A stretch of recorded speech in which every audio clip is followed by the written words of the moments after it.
When I think of Mardi Gras, a myriad of images, memories, smells, and sounds fill my brain. Images such as family members who still fill my Facebook feed with pictures of brightly colored masks and fashionable outfits befitting the season. Whispers of, throw me something, mister, seep into my head, making me smile. The taste of freshly baked king cake, the memory of floats slowly going by, and the feeling of too many beads around my neck. Though a younger version of myself believed that there was no such thing as too many beads. It was years before I learned more about the rich history that accompanies Mardi Gras and carnival celebrations all over the world. Though Mardi Gras refers to one specific day, there is a whole period in which people enjoy festivities. The New Orleans Mardi Gras season is at times filled with both frivolity and debauchery. With parades like Bacchus, it is no wonder that the origin of the holiday seemed to lay with paganism. Yet it is also firmly rooted in the Christian traditions. Familiarity with the Roman festivals of Saturnalia and Lupercalia saturate the mind, for Mardi Gras is undoubtedly brimming with the aforementioned debauchery. All in all, good fun for New Orleanians who only seem perturbed by the inevitable traffic issues that arise when the entire world seems to fly down to the city at the same time. Let's begin by taking some time to dip into the rich New Orleanian tradition of Mardi Gras. When Christianity arrived in Rome, leaders of the church attempted to assimilate many traditions into the new faith. Many of the local traditions deemed indulgent were incorporated into a prelude for Lent, integrating the 40 days of fasting and penance that occur between Ash Wednesday and Easter Sunday, with regional traditions. The manner in which different geographical areas seem to celebrate, and even the name of different celebrations, also marks differences between Christian traditions. For example, in Italy, the celebration between Epiphany and Lent is called Carnival or Carnival, derived from the Latin carne levare, meaning goodbye meat or meat be gone. It is the name used more often than not in areas that are predominantly Catholic countries. Areas with more Anglican influence generally call the celebration Shrove Tuesday. Mardi Gras, the word itself, is French and translates to Fat Tuesday, referring to the day before Ash Wednesday. Historically speaking, the holiday arose in part from a need to use all of the animal products, such as eggs, milk, meat, and butter, before fasting began. Hence the name Fat Tuesday, referring to the last night of eating rich, fatty foods before the Lenten season began. The very first Mardi Gras occurred in the States in the beginning of March of 1699. Pierre Le d'Iberville and Jean-Baptiste Le Moyne de Bienville were sent to the territory of Louisiana to defend Frank's claim on the land. The territory included Louisiana, Alabama, Mississippi, and a portion of Texas. D'Iberville and Bienville arrived 60 miles south of what is now modern-day New Orleans, Louisiana.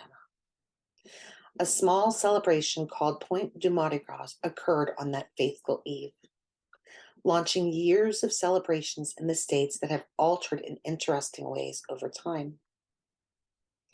In 1702, Bienville established Fort Louis de la Louisiane in what is now modern-day Mobile, Alabama. In 1703, the small settlement at Fort Louis de la Louisiane, leading many to believe that the first Mardi Gras celebration occurred in Mobile rather than New Orleans. Some believe that the first occurrence was in one city, and others believe it was in the other city. Geographically speaking, all initial occurrences took place in the territory of Louisiana, which included both modern-day New Orleans and Mobile. With the exception of the bans placed on Mardi Gras when the city was lost to the Spanish in the 1760s, Mardi Gras has been in full force in the Big Easy every year, though the bans did mark a time period in which celebrations waned significantly. This changed dramatically in 1827 when a group of college students dressed up in colorful costumes and proceeded to emulate the celebrations they experienced while in Paris, reigniting the debaucherous fires of the pre-Lenten season. Then, in 1856, the Mystic Crew of Comus was formed when 6 men from Mobile got together, forming New Orleans' first Mardi Gras crew. Over time, the season has gone from carriages and horses and parades filled with masked participants, with the path being illuminated by a torch made of thick wicks dipped in wax called flambeaux. In 1870, throws were added to the celebration. Though beads were once made of glass, modernity ushered in the use of plastic throws, a considerably less dangerous item tossed into the crowd at revelers who stand before floats yelling, "Throw me something, mister." In 1872, a group of businessmen organized the very first daytime parade in New Orleans. The Rex crew organized the event in honor of the Russian Grand Duke Alexei Romanov, who was visiting the city. To honor the Grand Duke, the crew made him king of the carnival, using his favorite song, "If I Ever Cease to Love," during the parade, as well as adopting the Romanov family colors of purple, gold, and green. It is important to note that in modernity, the city labeled meaning to each of the colors and have long since made them the official colors of Mardi Gras.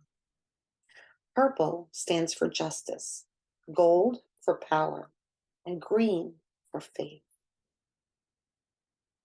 1873 saw the construction of floats made of brightly lit paper mache, which towered over participants, with throws still being offered to the crowds as gifts. In point of fact, the famous Parisian paper mache artist Georges Soulet made all of the floats for the carnival for 40 years.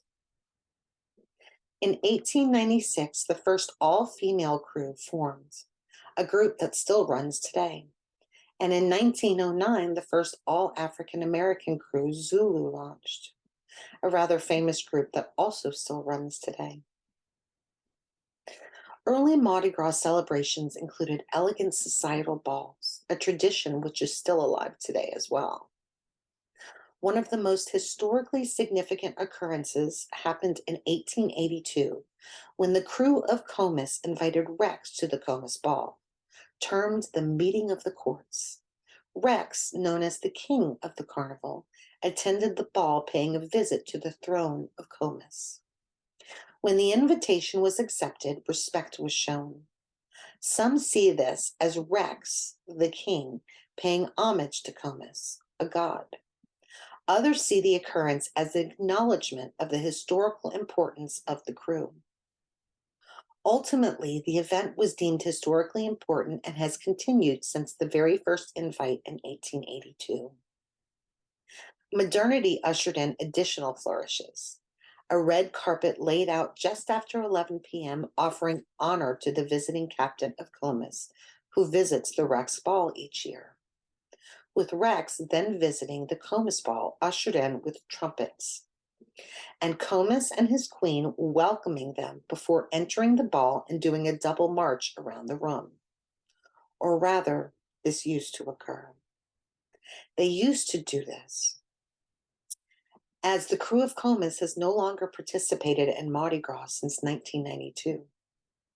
This was the first year when the New Orleans City Council voted in an ordinance that prohibited all crews from discriminating on the basis of race, religion, sexual orientation, or national origin.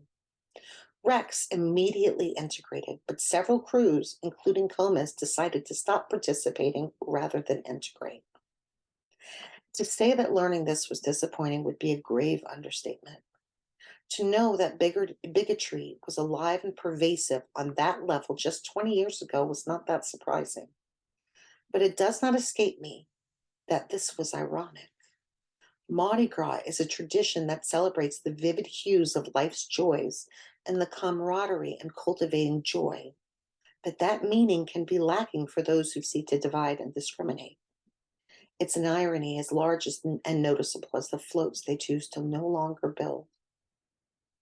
An irony that gains further meaning when we think about how the evolution and inclusion are built into the very root of Mardi Gras. Because, as was previously mentioned, the roots of the season lay in part with pagan festivals. The road to what we know now as Mardi Gras in modernity is a long traveled path, much like Christianity's, a weaving geographical promenade spreading from Rome to other European countries. In fact, some say that Fat Tuesday is traced directly to medieval Europe. The connection being to the French house of the Bourbons is undeniable, as is tracing the term boeuf gras, or fatted calf or ox, which followed France to all of her colonies. In his book titled Rex, An Illustrated History of the School of Design, author Stephen Hales explains that many Old World parades celebrated a distinct figure, the boeuf gras, or fatted ox, the ancient symbol of the last meat to be eaten before the beginning of the Lenten fast. Dating to medieval times, it is perhaps the modern celebration's clearest and strongest link to the historic and traditional origins of our Carnival celebration. As was previously mentioned, both Catholic and Anglo-Saxon churches have woven Mardi Gras or Carnival type celebrations into their calendars. In England, Shrove Tuesday or Pancake Day is the traditional day of feast before Ash Wednesday. During this time, Anglo-Saxon Christians go to confession to be absolved of their sins, also known as being shriven. A bell was rung to call people to confession and is in fact still rung today. It is known as the Pancake Bell. In the small Belgian town called Bichat, a 3-day carnival is held each year on Shrove Tuesday.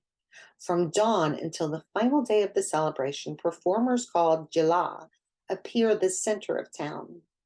They dance about to the sound of drums with sticks in hand, which are used to ward off evil spirits. During the Napoleonic regime, wearing masks was forbidden. Regardless of the law, Gila showed up in town to maintain the tradition. Today, the celebrants do much of the same, dressing up in costumes, often made in the national colors of black, red, and yellow. They throw oranges to or at members in the crowd. If you catch one, it's considered good luck. This is one of the many carnivals that have been recognized by the United Nations Educational, Scientific, and Cultural Organization as one of the masterpieces of the oral and intangible heritage of humanity. Impressively, the village of Star-Havris in the Czech Republic door-to-door processions similar to trick-or-treating also made the same list. The name of Mardi Gras, like the celebration in Prague, is the name of the Mardi Gras-like celebration in Prague is Masopust, meaning goodbye meat. The celebration is also called Bohemian Carnival. There are a variety of ways to celebrate in the area, all including the use of masks.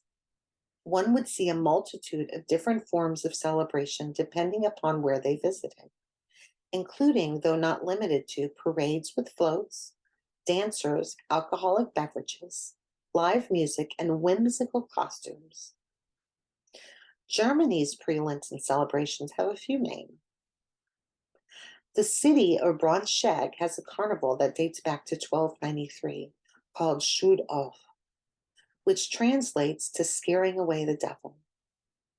In southern Germany and Austria, Fasching is celebrated, with the biggest parades occurring the day before Ash Wednesday, much like in New Orleans.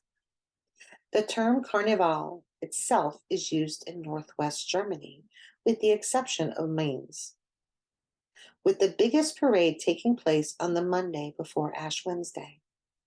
Every town participating in the celebration produces a float, which all regale participants with the Rose Day parade. Sweets, usually camel, are tossed into the crowd. People dress up in costumes, dance, drink, and enjoy the parade. Similarly, Carnival in Italy is celebrated in numerous cities. Venice holds a rather famous masked balls, dating back to 1268. Her parades are legendary, as are the masks worn. One of the most notable parts of the Venetian celebration is the famous Volo dell'Angelo, or Flight of the Angel, where a costumed woman flies via zip line from the San Marco bell tower to the middle of the square. Though authorities have attempted to restrict celebrants' activities over the years, most especially the wearing of masks, which interestingly are one of the more famous attributes of the celebration. In Ivrea, they reenact the Battle of the Oranges, a battle originating in the Middle Ages between soldiers and the people. The reenactment is essentially the world's largest food fight. Much like so many of the festivals around the world, in Nice, France, the origin of Mardi Gras goes back to a pagan festival of nature. The event overlaps with the Lenten period, so the two were combined. In 1294, the Count of Provence enjoyed what he called a joyous day of Carnival. In 1830, the King and Queen of Sardinia visited the city, and the city council organized a parade in their honor. They sat on a balcony and waved to the most prominent families in Nice, who dressed up in ornate costumes rolling by in decorated carriages. The parade was a huge success, so much so that in later years, when no prominent royals visited, citizens made a king out of straw, dressing the figure in old clothing. Termed the Mock King, this creation was placed on a balcony to watch the parade go by. By 1882, the Mock King was a participant in the parade. Nowadays, a papier-mâché version of the Royals begins the celebration each year, with the Royal Float featuring a gigantic version of the King. Each float has what is called grosse tête, which translates to big heads. These large figures are caricatures of famous people. On the final day of celebration, the king of the carnival is burned in effigy. All in all, it is an amazing celebration. The city explodes in color and incredible fragrances. For 2 whole weeks, the city has fireworks, parades, and parties. Stilt walkers make their way amongst Venetian-style masks worn by celebrants. Floats made entirely of blooms, distinct and created to represent the flowers grown in different regions, gently roll down the Promenade des Anglais. Those who man the floats throw flowers to celebrants in the crowd. More than 100,000 flowers are generally thrown during this event. We are nearing the end of the sermon, but it is quite important to clarify that many additional celebrations that are quite famous occur around the world. They have not been detailed here, including, though not limited to, Rio de Janeiro's Carnival, Trinidad and Tobago Festival in Notting Hill, London, in the UK, and Sydney, Australia's Mardi Gras. I would love to delve deeper into the tradition here this morning, but there simply is not enough time to do so. The scope of the celebration is vast. It is a blessing until you need to speak about it. Then it's a bit of a curse. Funnily enough, a sense of vastness is where my love of Mardi Gras began. The scope comes to mind so clearly when I recall being a child and seeing the parades for the first time. When you see a parade in person, it is almost overstimulating. Every sense is fully occupied by the scale of it. The massive moment everyone has together feels alive, electric. I believe that feeling is universal. There's something so beautiful about the way that different places and times have taken celebrations and made it something new, yet recognizable.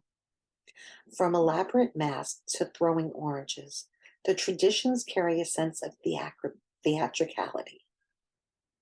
It's the embodiment of living out loud, and as my Aunt Susan would say, taking a big, juicy bite out of life. So, no matter where you are in the world today, promise me this.